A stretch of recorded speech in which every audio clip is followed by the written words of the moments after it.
Sempre que eu tô falando, pessoal, em ligação covalente, vocês têm que prestar bastante atenção também na parte da polaridade. O que é a polaridade? Vocês têm que olhar a nuvem eletrônica. Por exemplo, assim, eu tenho a molécula da água, tá? Tem a molécula da água, tem um oxigênio, que ele tem 6 elétrons na sua última camada. Então, pela regra do octeto, falta mais 2, né? E ele, então, tem esses 2 elétrons para fazer ligação, para fechar a regra do octeto. E ele pega, então, um de um hidrogênio e o outro de outro hidrogênio. Porque a molécula de oxigênio é assim, né? Minha cabeça é o oxigênio, os meus braços aqui estão o hidrogênio. Então, eles estão compartilhando cada um elétron para fechar a regra do octeto para o oxigênio. E para o hidrogênio, a gente tem que ele fecha a estabilidade dele como gás nobre. Então, ele precisa de 2 elétrons, né, o hidrogênio.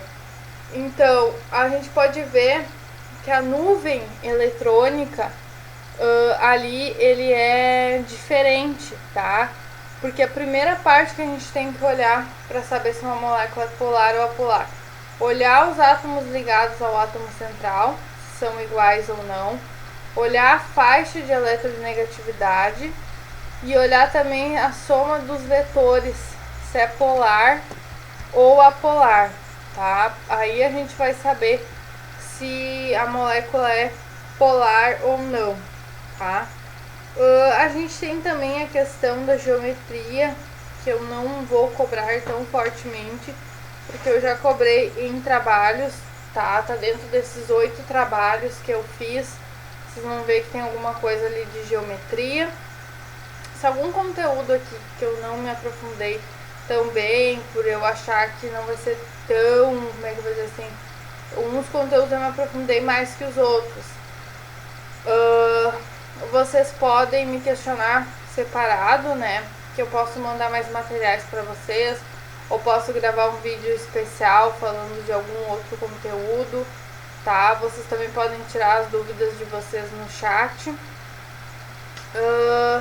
A gente tem também, então, essa questão da geometria, tá? Molecular, que a gente vai ter ali a triangular, angular, tetraédrica, piramidal, bipiramidal e octaédrica. As mais comuns que a gente vai ver quando são moléculas biatômicas, ou seja, constituída por 2 átomos, a gente vai ver que a maioria delas é linear. Maioria não, toda molécula biatômica é linear. Por exemplo, HCl, o gás hidrogênio, H2, Cl2, todas vão ser lineares, tá? A água, por exemplo, é angular, tá? Porque ela cria um ângulo. De novo, minha cabeça é o oxigênio, meus braços é o hidrogênio. Então, a gente vê que ela cria um ângulo, né, em redor dela, por isso que ela é chamada de angular. E assim por diante, mas não é um conteúdo que eu vá cobrar tanto de vocês. Depois a gente tem também o estudo das funções, tá? Químicas dentro desse conteúdo, então, para a segunda prova, tá? A gente vai ver, então, o que é um ácido, tá? Eu já coloquei isso ao longo das outras aulas para vocês. A gente já fez bastante atividades falando sobre o que é as funções. Então, só para relembrar, uma função inorgânica, ela é uma função conhecida desde as antiguidades, tá?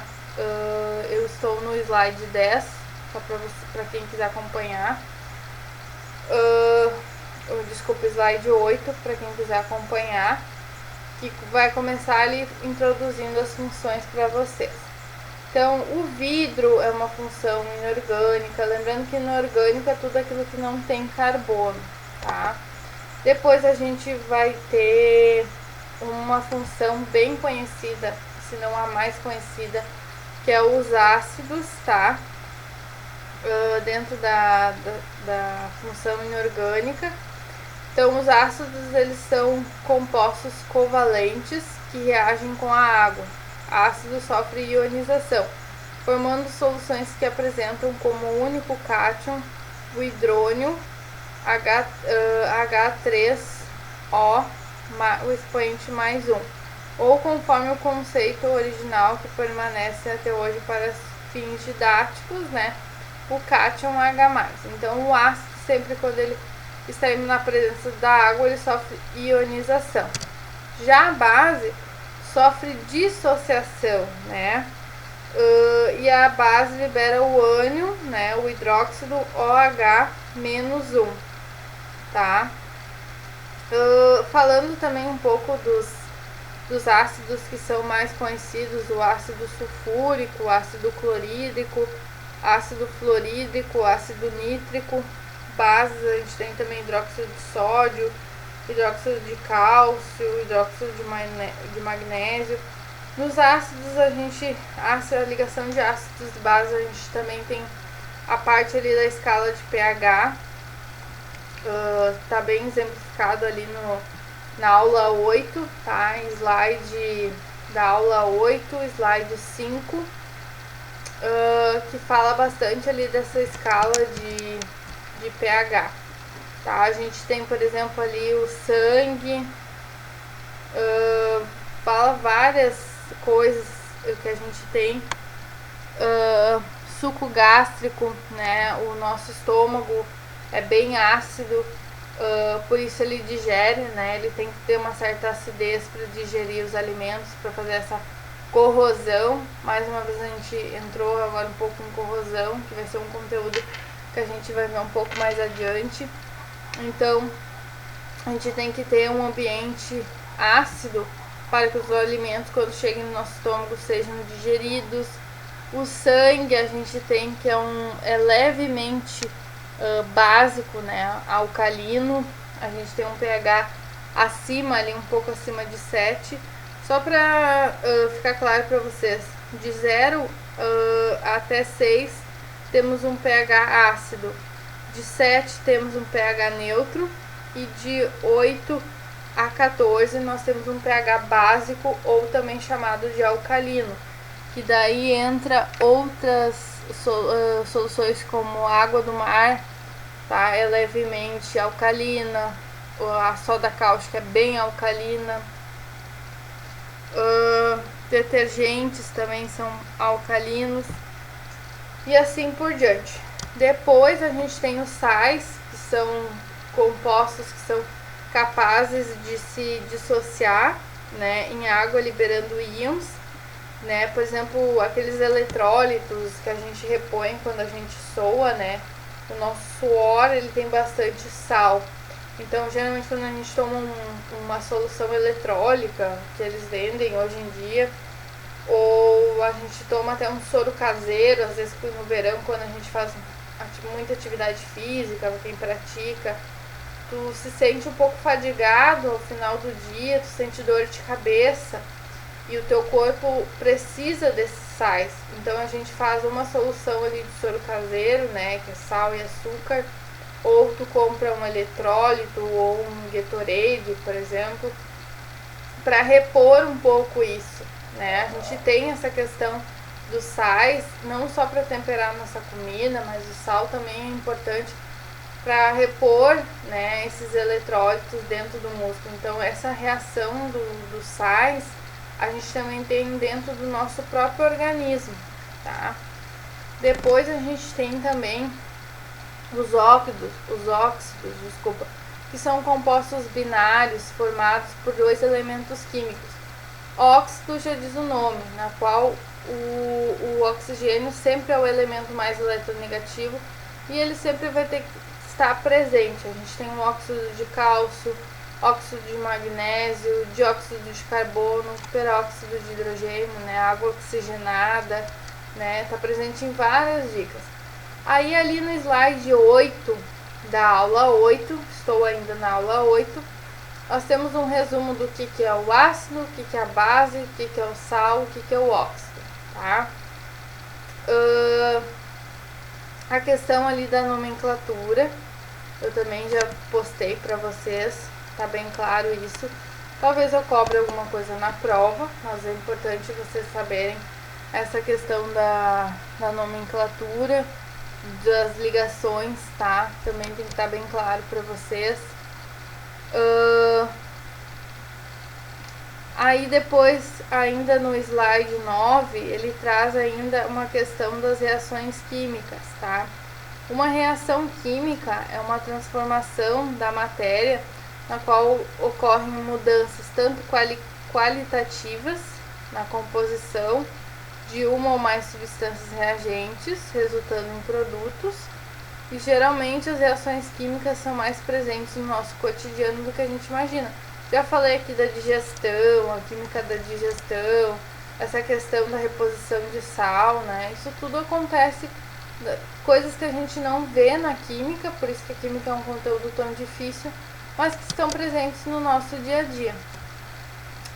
Quando a gente tem uma equação química, que agora eu expliquei para vocês, que o sal dissocia, o sal ioniza, a base dissocia, a gente tem que a equação química, ela é a representação simbólica da reação, né? A equação é a relação simbólica da reação. Equação, reação.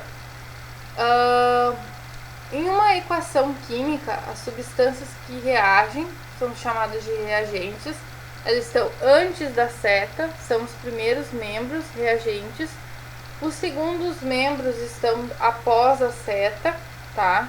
São chamados de produtos.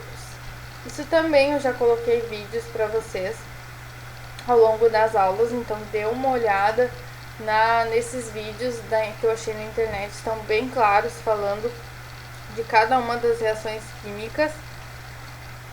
Então a gente tem a reação de análise ou decomposição, que é quando uma única substância ou reagente produz duas ou mais substâncias. Por exemplo, eu tenho uma molécula de água que ela vai se quebrar, eu tenho, aliás, duas moléculas de água, 2H2O. Eu vou quebrar ela em gás hidrogênio e gás oxigênio. Eu vou ter duas moléculas de hidrogênio e duas de oxigênio, tá? E assim por diante. Tenho reação também de simples troca ou deslocamento, na qual eu tenho, por exemplo, ali um metal, um sal, e depois eu vou ter um sal mais um metal. Ou seja, eu tenho, por exemplo, cobre e o nitrato de prata. O cobre vai se ligar no nitrato, tá? E a prata vai ficar sozinho.